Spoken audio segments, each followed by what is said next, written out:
Members of the audience, we're going to start now.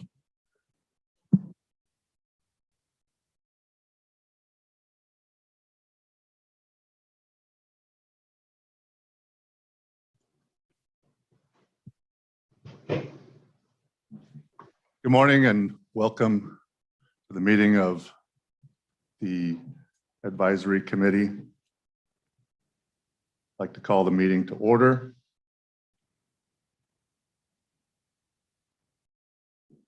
We will start our meeting with a moment of silence, honoring the officers who lost their lives in the line of duty since our last meeting.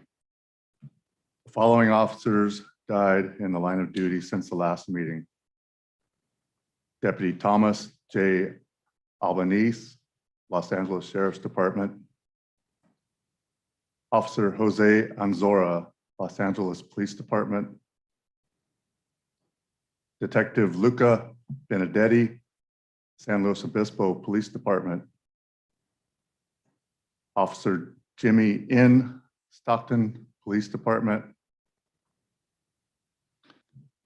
and just Monday afternoon, our own Commissioner Sheriff McMahon from San Bernardino County Sheriff's Department lost Sergeant Dominic Vaca. Moment of silence, please.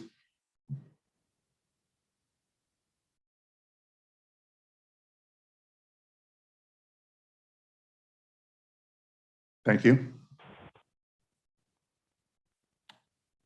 May we have a roll call of the committee members, please? Banning, Committee members, please unmute your microphones and respond. Banning's here. thank you. Bernard, Here. Beauchamp, Here. DiBasilio, Honda, Here. Oborn, here. Salazar, Here. Sandoval, Here. Schmidt, Here. Waltz, Here. Webb, Here.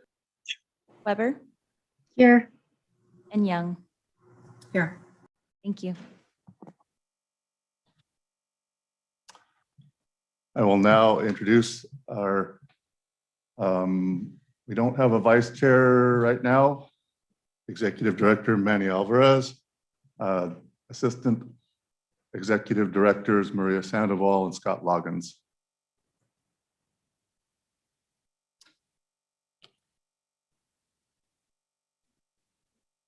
Now is the time set aside for members of the public to comment on items on the agenda. The chair will manage public comment period in deference to the committee's workload and meeting time constraints. Up to 15 minutes is allotted at the beginning of each meeting for public comments on items on the agenda. Based on recent events, more people than usual may want to address the committee.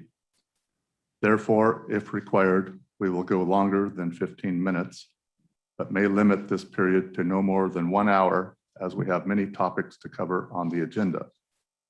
Members of the public who wish to speak are asked to limit their remarks to no more than 5 minutes each. If we have many people who wish to speak on the same topic, I, as the chair, may intervene and will ask that you limit remarks to no more than 1 minute.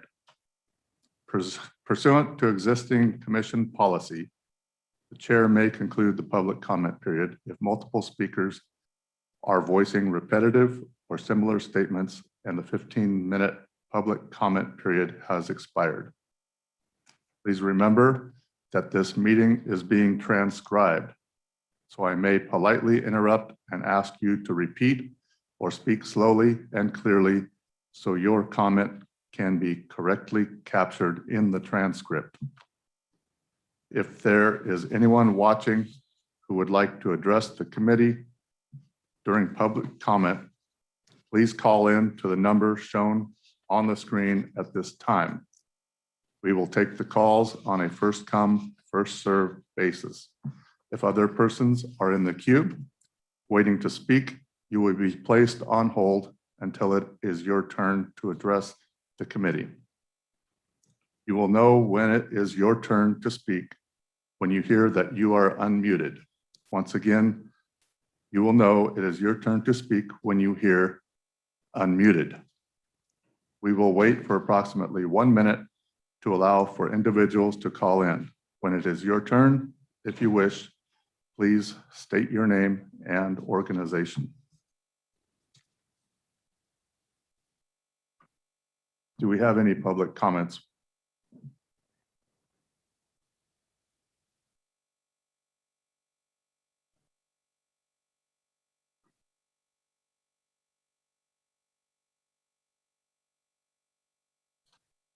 We'll move to the approval of the minutes.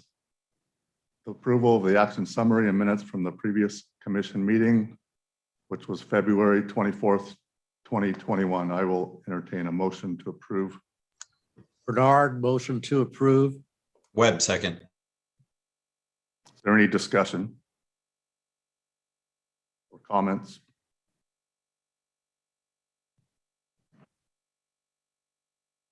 All in favor, state aye. Aye. Aye. Aye. If there are any opposed, state nay. That motion carries. Are there any announcements?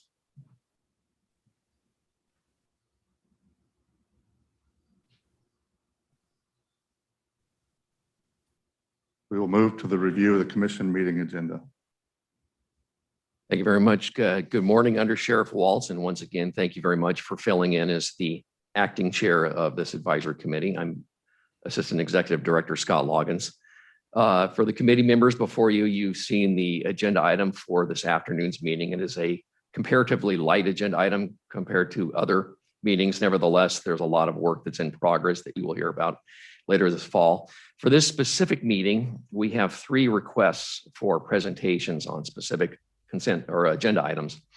So for the first presentation, I will invite Raymond Donadiego from the Basic Training Bureau, as well as Bureau Chief Mike Radford to come to the podium. And they're going to give a report on distraction strikes or blows. And I'll bring to your attention, this report is generated for information only and was done so at the request of a committee member.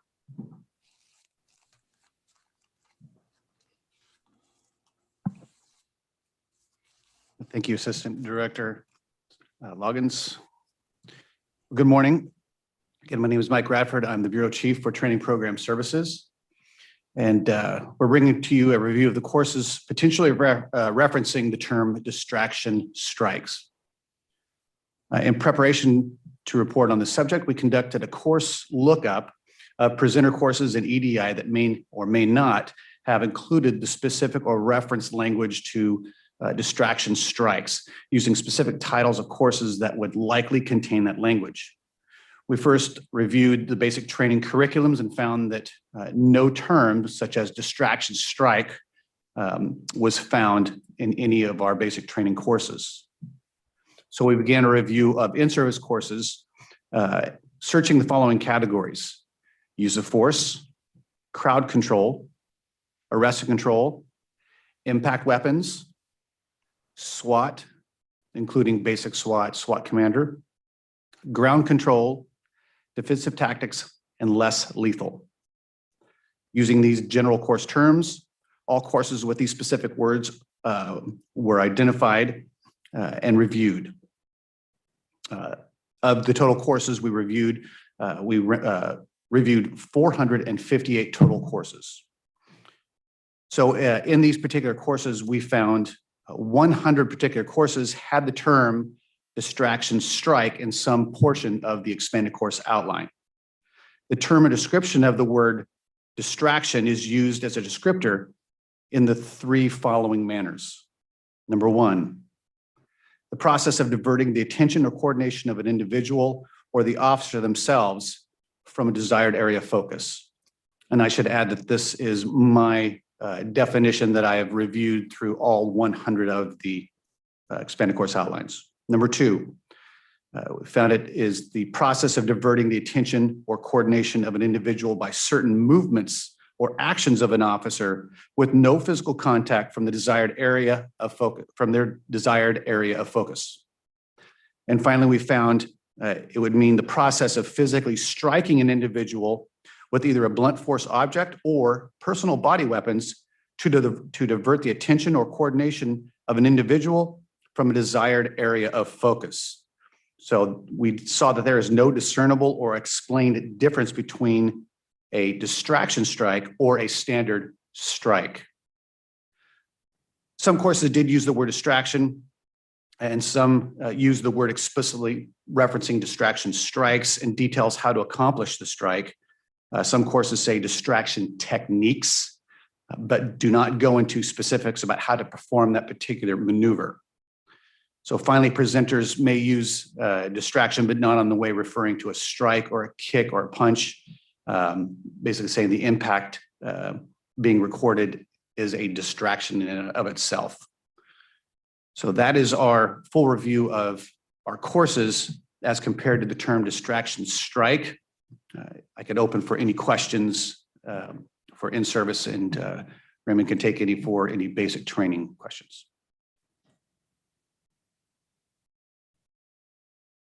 If I understand correctly, there in the RBC, there was no reference to distraction blows or strikes.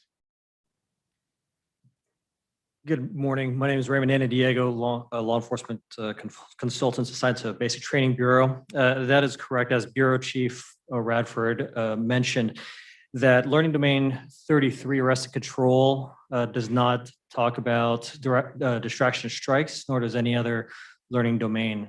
What is taught in Learning Domain 33 arrest control is personal weapons, but just as a force option, along with the other principles of arrest and control. Thank you. Any other questions from committee members? Yeah, committee member Honda. Are there any plans to create a standard for post-training with regards to distraction strikes or blows? And the reason why I ask, this has become an issue in the county I work, Santa Cruz County. It is litigation that the city of Santa Cruz has lost with regards to distraction blows.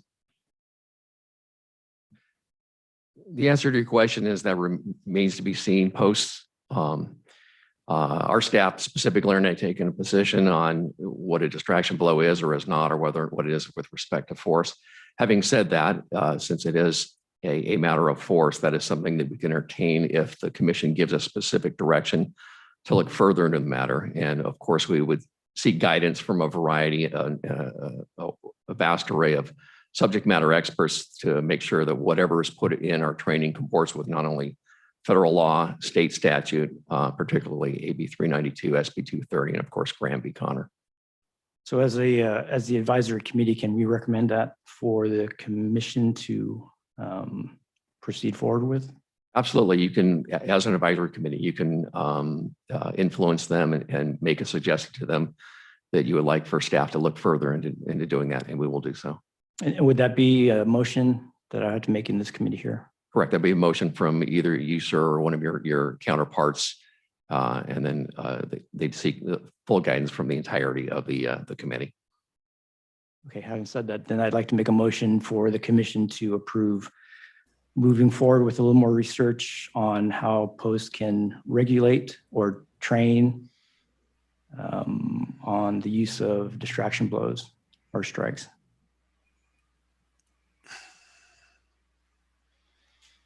We have a motion. Is there a second? Kathy Oborn, second. Is there any further discussion on this?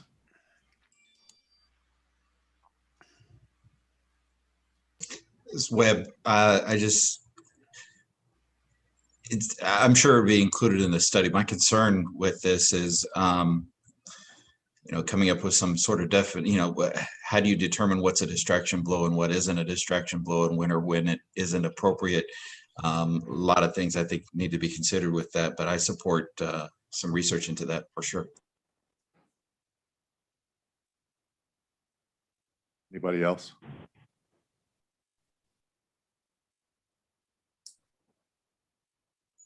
This is Weber. Just interested in getting a little bit more context. Is this a new, sounds like a new recent development? Is there any additional context around the this raising to an issue of being researched and looked at? Is this, it sounds like it's happening in the field. Is that the case?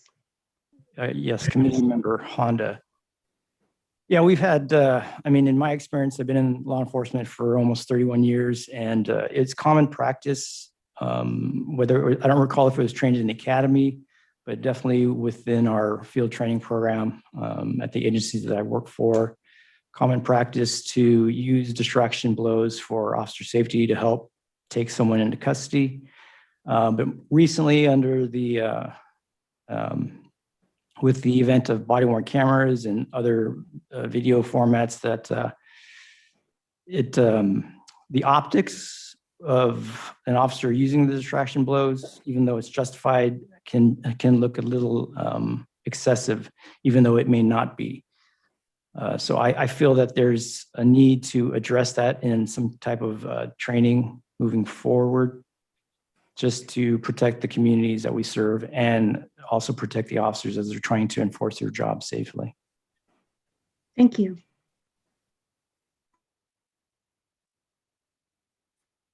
Chief Honda, so understanding the motion, it is that our committee recommend that the commission direct staff to research regulation and training of distraction strikes or distraction blows.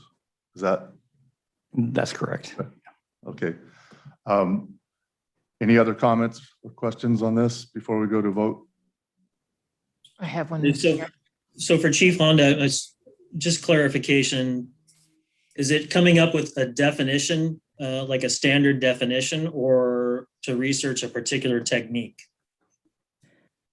I think it's a little of both. I think we need to come up with a definition to kind of create a standard so we can train our officers, but also educate the public on what a distraction blow is. In the county of Santa Cruz, the Santa Cruz Police Department has just recently lost a lawsuit with regards to distraction blows, and that the technique used is a very common use of those type of strikes that we were commonly taught in training earlier on in my career. So did that answer your question? I think so. I'm just trying to, so the intent is kind of, I guess, similar to like an impact weapon. What is the intent of the blow and technique type of approach? That is correct.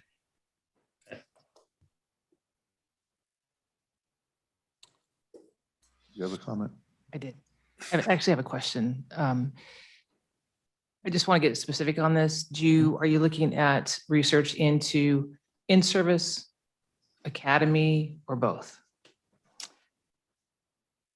Actually, I haven't thought about that much, but I think it would be appropriate to teach it in the academies before an officer actually gets out in the street, and also probably apropos to teach during the FTO program.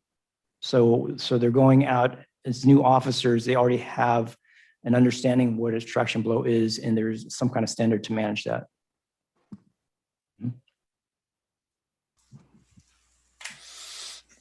Any other discussion? Chief, I have a question. Without Chief Honda, was that the Santa Cruz decision, was that a negotiated settlement or was that a jury settlement? I mean, I don't think it has any bearing on your motion. I'm just curious, given the diversity of different counties and how different groups might see that throughout the state. I don't have the details of the actual litigation, so I'd have to do some research on that. Okay, thank you. Anything else? Okay, committee members, I'm going to call for a vote. Let's do this visually with a thumbs up on the screen. All in favor, give a thumbs up on the screen.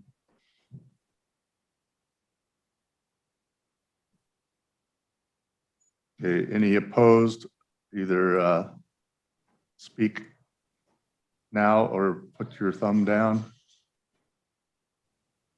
Okay, motion carries. We will make that recommendation to the commission. Very well. Thank you very much, Chair Waltz. And thank you, Committee Member Anna, for bringing that forward. At this point, I'll ask Bureau Chief Mike Radford to remain in place. And he's going to give a presentation on item number 12, which is a report on the update of 1070 instructor refresher training.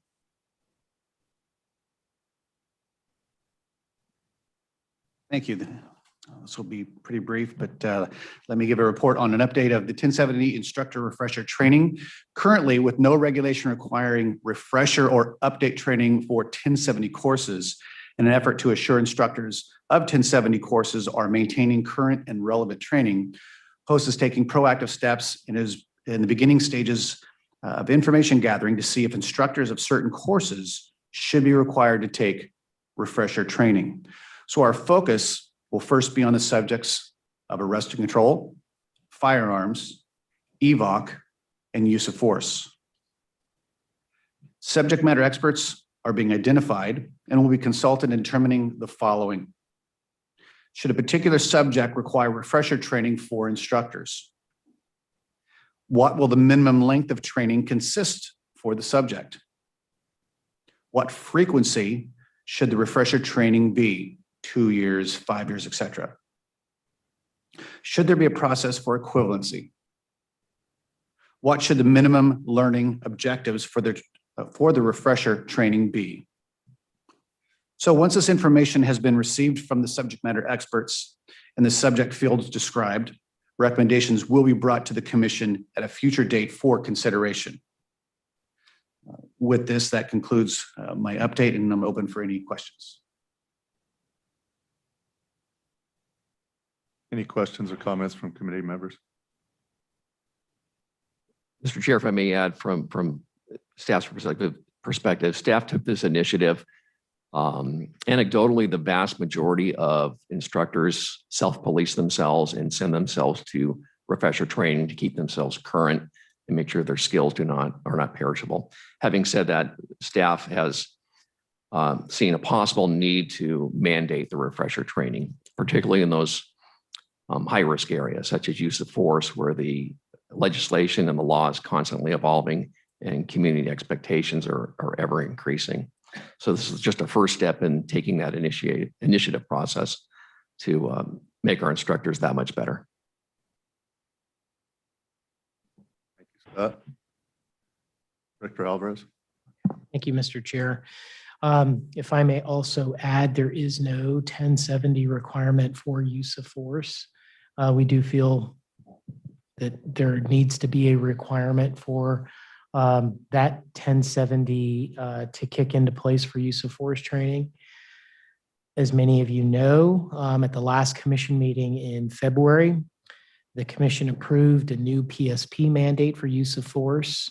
We feel that the instructors need to have some level of legal instruction on current laws related to use of force, both after the passage of AB 392 and the modification of the penal code, as well as to SB 230 and the different requirements that were imposed on agencies to include in policy. So we do feel that we need to create that. It is not in place at this point, so there is no refresher for use of force. The challenges for us are how many instructors are out there and how many of them teach various topics. So you could have a use of force instructor that also teaches EVOC. EVOC, or emergency vehicle operations, is a 1070 requirement. There's a 1070 requirement for, obviously, for EVOC for driving for slow speed. There's a 1070 requirement for high speed. There's a 1070 requirement for handgun or pistol. There is a 1070 requirement for rifle.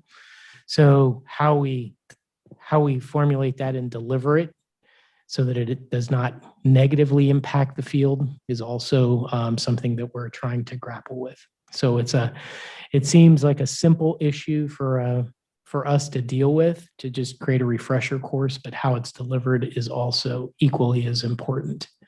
When you talk about use of force obviously applies to many different areas, including arrest and control, firearms. So how we deliver it without creating havoc is of significant concern for us.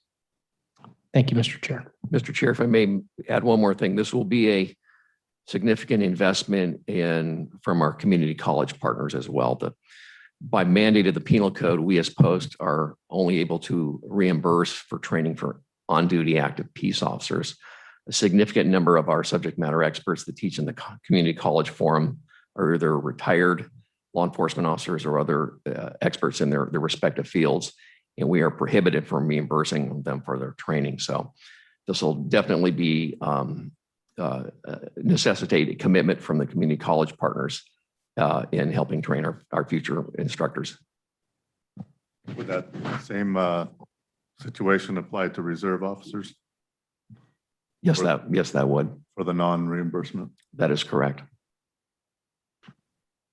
If I may, Mr. Chair. Yes. So one of the things that we have been able to do specifically with the community colleges to bring the training to the region to allow those community college personnel and law enforcement personnel to participate in training. And that is one possible way to employ this without having a significant financial impact to the colleges. We've done that with the Academy Instructor Certification Program with AICC, where we've brought it locally so that there are not a great deal of significant costs to the colleges. But Scott is very correct in that we understand those challenges for the colleges. Thank you, sir. Thank you. Any other comments or questions? This is Randy, if I Weber. can, Salazar. I'd say I support this change. I think it's definitely a good idea considering the focus on particularly use of force, but those high-risk operations. The concern is obviously, just as Director Alvarez mentioned, the logistics of it and finding a way to do it without having a negative impact in the field. But I definitely think it's necessary. So I appreciate the report coming forward. Thank you. There was another comment I heard. This is Weber. Just a quick question. Is there a time frame for refresher that's being recommended? Good morning. There is no time frame yet. We're in the infancy of looking at this process. So Bureau Chief Radford and his staff are probably going to bring a formal proposal to the commission probably sometime this fall. Thank you. And I appreciate the consideration of cost to the community college system.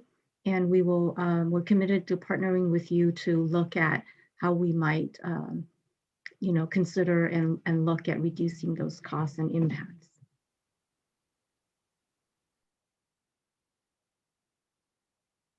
Any other questions or comments?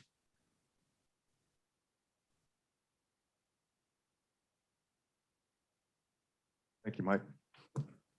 Very well. Thank you very much, committee members. Mr. Chair, for the final presentation, I'm going to invite Kirk Bunch, and he's going to give a report on proposed changes to the minimum training requirements for district attorney investigators, which is Commission Regulation 10005. And it looks like he's being accompanied by Bureau Chief Jim Grotkow, and they're both from the Basic Training Bureau. Good morning, Mr. Chair. Good morning, committee. My name is Kirk Bunch. I'm a law enforcement consultant with the Basic Training Bureau. I'm going to provide information on proposed changes to the minimum training requirements for district attorney investigators, Commission Regulation 1005. Currently, Commission Regulation 1005A requires the completion of the post-regular basic course, also known as RBC, for district attorney investigators, which excludes those individuals who have completed the post-specialized investigator basic course, also known as SIBC, from being appointed as district attorney investigators. Recently, and in the past, Post has received numerous inquiries about a method to allow individuals who qualify for California law enforcement investigator positions to become district attorney investigators. At the February 2021 commission meeting, Post staff was directed by the commission to look at options allowing the training, SIBC, completed by those individuals to qualify for district attorney investigators positions. The regular basic course, RBC, is designed for general law enforcement and includes specific training on topics which include traffic enforcement, patrol techniques, and handling of calls for service incidents.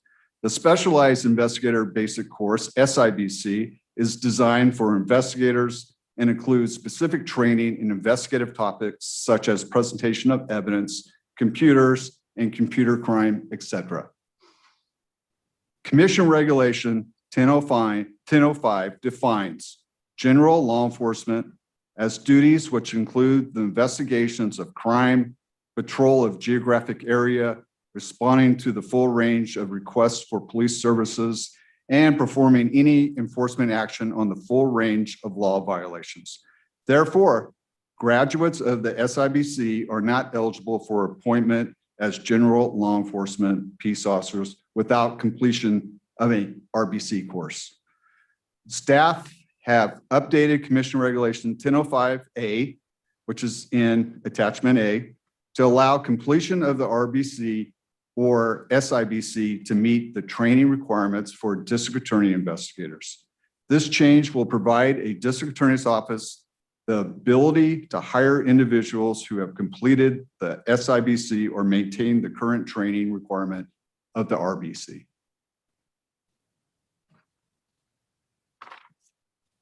Staff recommends that the revisions to Commission Regulation 1005A be amended pursuant to the rulemaking process and the Office of Administrative Law, OAL.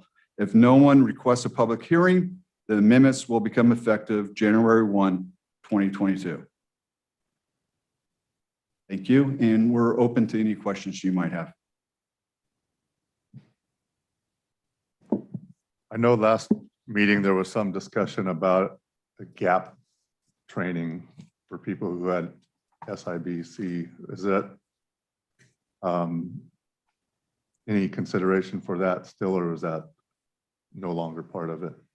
This is Jim Grockel. I'm the Bureau Chief for Basic Training. We did a lot of research internally, and it was determined that the easiest solution for this would be to amend the regulation to allow District Attorney's Office to hire either SIBC or RBC, as opposed to a course that bridge course that would be potentially not sustainable and maybe a cost burden that is overwhelming to attendees and the presenters. So this was a solution that we looked at as being a better option for that. Thank you. Mr. Chair, if I may add. Yes.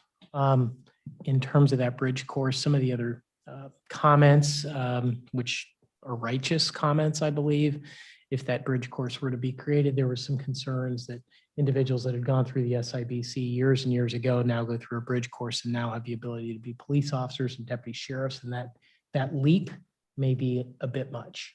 So this is kind of the middle ground, so to speak.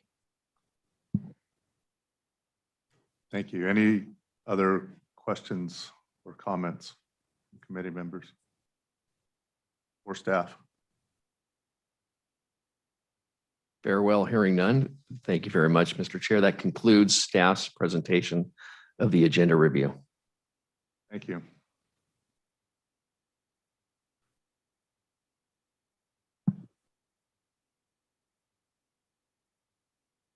It is my intention to get our committee's recommendation on each of the items on the agenda.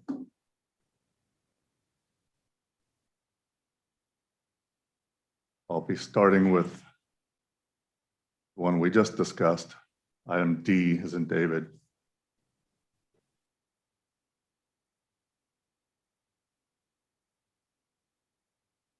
Do any committee members object to our recommendation for the commission to approve this item?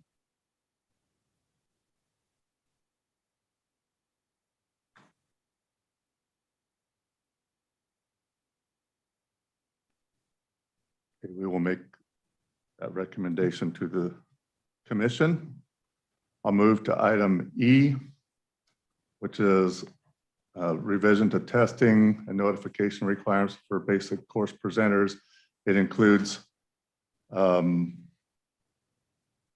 notifying a student's employing agency following initial test failure, and notifying Basic Training Bureau when 15% or more of the students attending the course fail any post-required scenario or exercise. Do any committee members object to our recommendation for the commission to approve this item?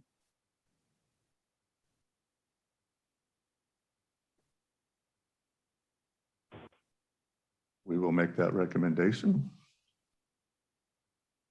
Item F, proposed changes to the training and testing specifications for the requalification course.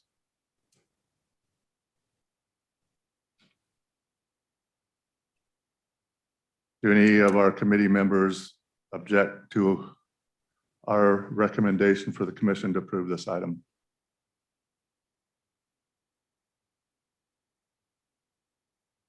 We will make that recommendation. And finally,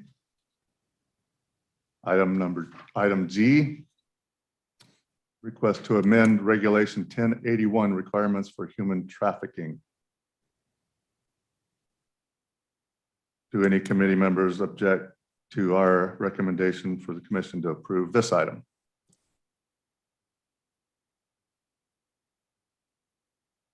We will make that recommendation. Do any members have any comments or questions on any of the agenda items, including those we've discussed? You're making this easy for me.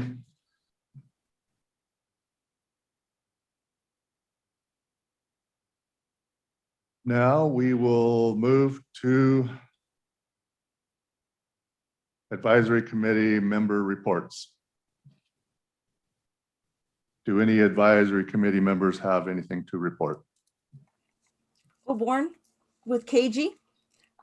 We held a conference last week. I wanted to thank Scott Loggins for participating, giving us the post-legislative update.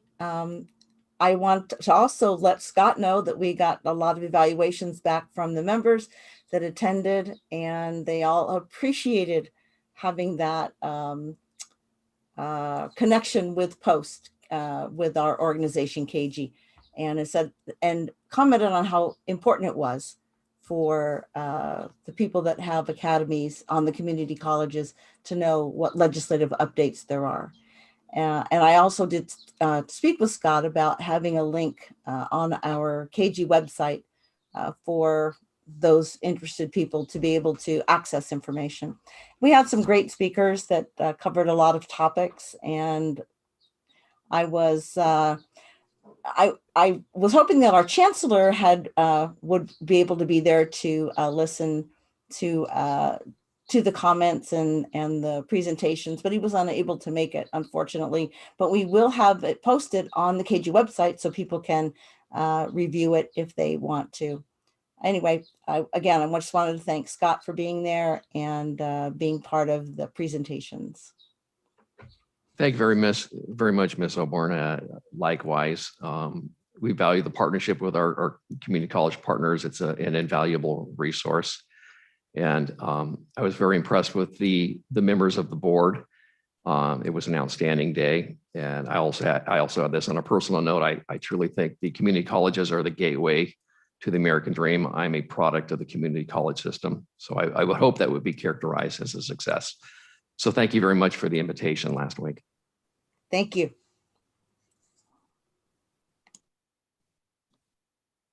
Any other committee member reports? Committee member Honda.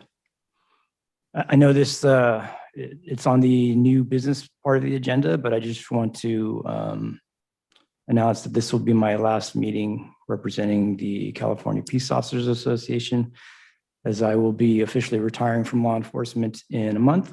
So I just wanted to say it's been an honor serving this commission and the CPOA and the law enforcement community. And I just want to thank everyone here for it's been a wonderful experience. And thank you for the opportunity.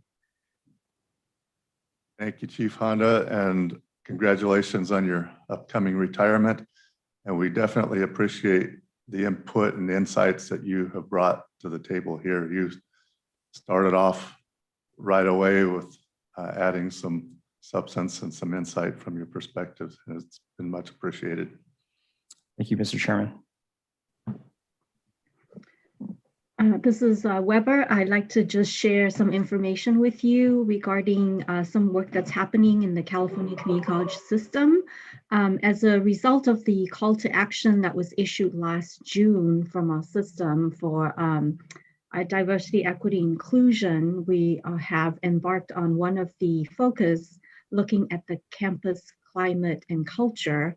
And related to that is really the policing on campus, how that interfaces with students.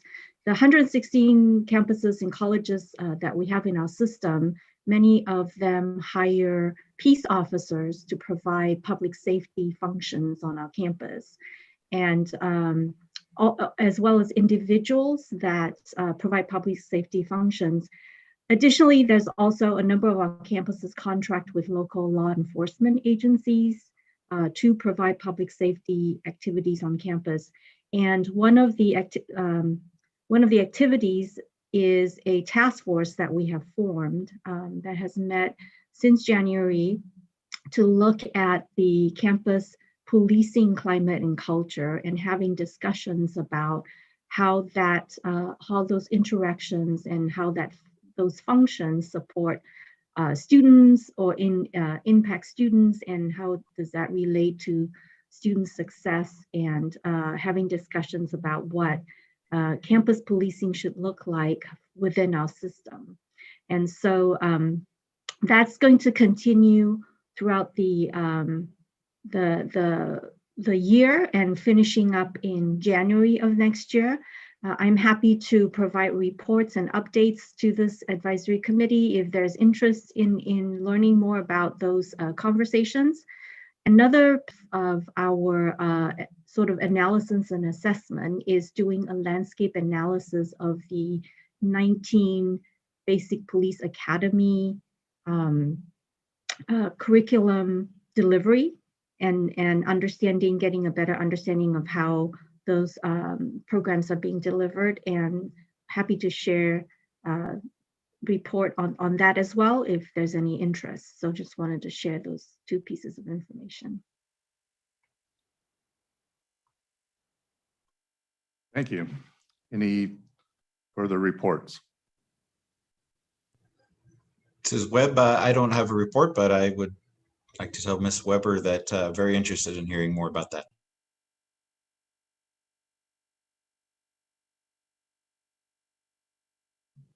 Oborn, I kind of have a question for Vice Chancellor Weber.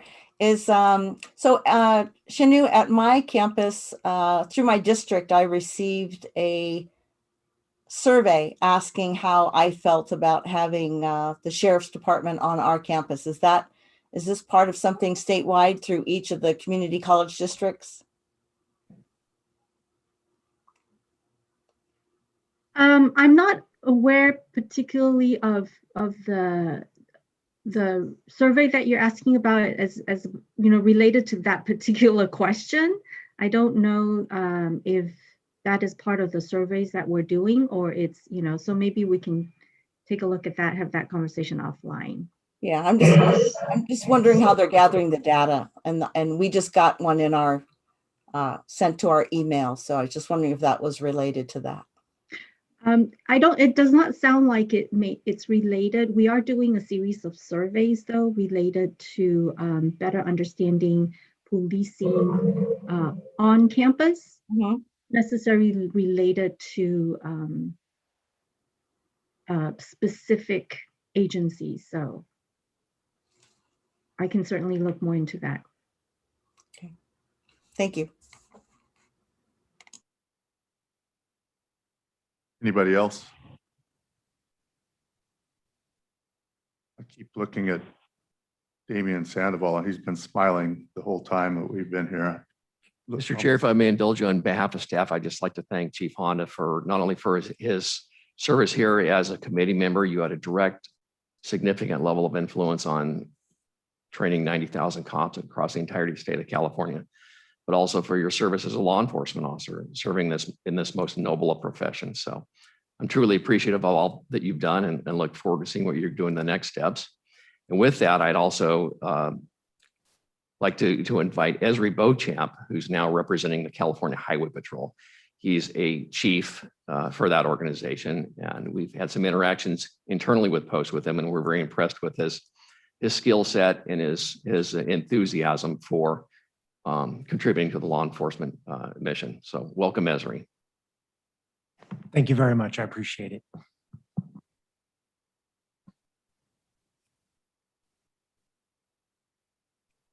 Okay, my report isn't quite a report yet, but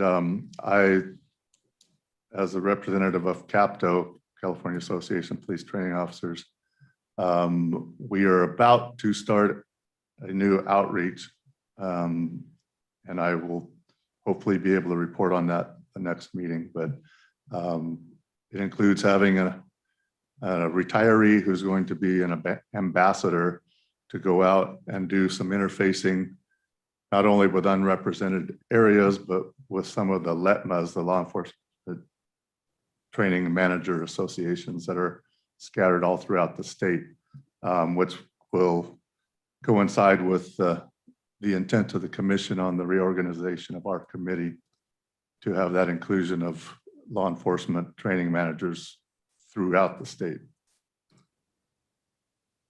Any other reports?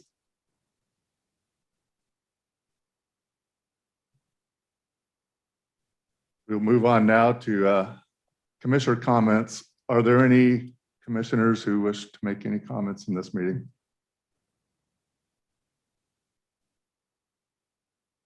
And it appears there are none, which brings us to old business, and there is no old business. New business. I will ask for new business now.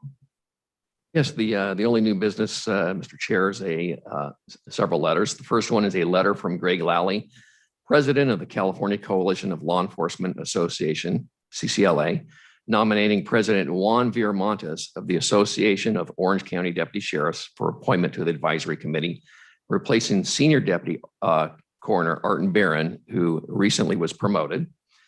We also have a letter from Carol Leveroni, who's the executive director for the California Peace Officers Association, CPOA, nominating Lieutenant Eric Swift from the Napa County Sheriff's Department for appointment to the advisory committee, replacing Dave Honda, who, as you well know, is retiring soon. And we have a list that we're going to review the committee member terms and nominations. But rather than go forward with that, I will simply have Post staff email you a list showing everybody when the terms and nominations started and will end. And that is the end of my presentation, sir. Thank you. Executive Director Alvarez has some comments. Thank you, Mr. Chair. I apologize for interjecting here towards the end.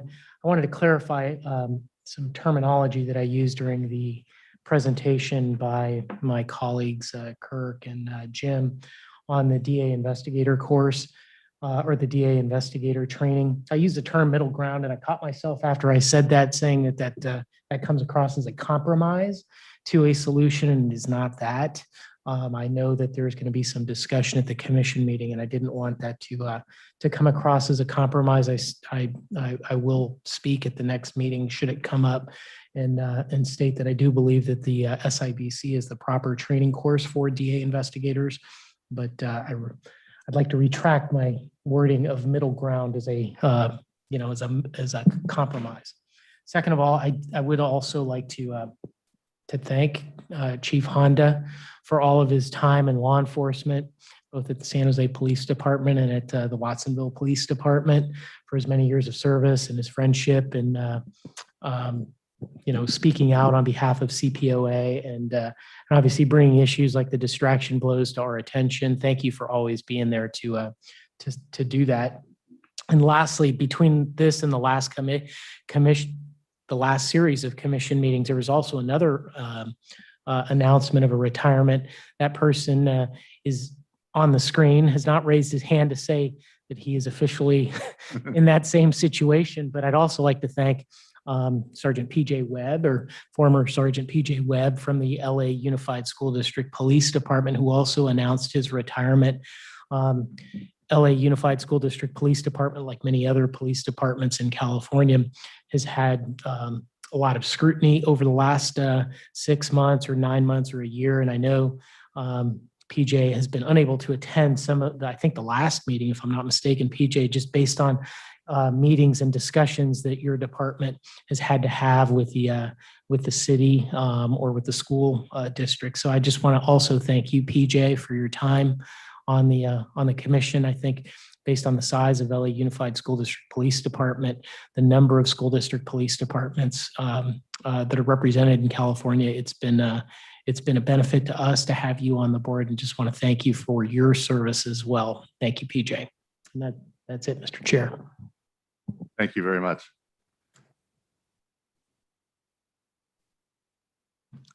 Our future meetings, our upcoming committee meetings for this year are September 1st and 2nd in Pasadena, December 8th and 9th here at Post Headquarters in West Sacramento. And for 2022, March 2nd and 3rd, that location is to be determined, and May 25th and 26th here at Post Headquarters. Anything else before we adjourn?